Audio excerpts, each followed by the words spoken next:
So one, food labels, which we like to think as being, like from upon high, can have up to a 20% error in them. Really? Oh yeah.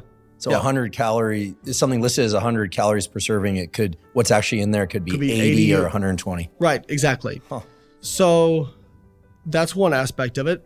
The second aspect is there's what's called your energy, but then there's also metabolizable energy, right? So if you have food stuff with, say, a lot of insoluble fiber, typically insoluble fiber is not really digestible. And so you could have, quite a bit of carbohydrate, but if you can't extract the energy from it, and typically this is because insoluble fiber from like plant material, the carbohydrate and even some of the protein is bound up in the plant structure, which makes it inaccessible to digestive enzymes. Okay, there's quite a bit of play in the energy inside of things. Now, one of the things people will say is, well, see, that's why you shouldn't worry about tracking calories, because, if the food labels can be 20% off. And what I'll say is, okay, I understand where you're coming from, but typically if it's off, it's going to be consistently off. And if you're consistent with how you track it, eventually you'll be able to know kind of what you're taking in. And that's kind of like saying, well, don't worry about tracking, I like to use financial examples. We know that to save money, or you have to earn more money than you spend. Well, you can't exactly know how much money you're earning at a time, because there's inflation, and then there's, if you have investments, those can be, different interest rates and whatnot. It's like, okay, but if you have a budget, you have a reasonable idea of what it's going to be, and you make certain assumptions, but you can relatively guess. Yeah, that's a good example. And a lot of times people will say something like, well, not all calories are created equal. That's not true, because calories just a unit of measurement, right? That would be like saying not all seconds on a clock are created equal. Yes, they are. All sources of calories may have differential effects on energy expenditure and appetite. So if we look at something like fat, for example, the TEF of fat is about 0 to 3%, meaning if you eat 100 calories from fat, your net will be about 97 to 100. So the process of breaking down that fat essentially subtracts some of the calories away because you used it in creating energy. Correct. By breaking those chemical bonds to create ATP. Correct. Okay. Correct.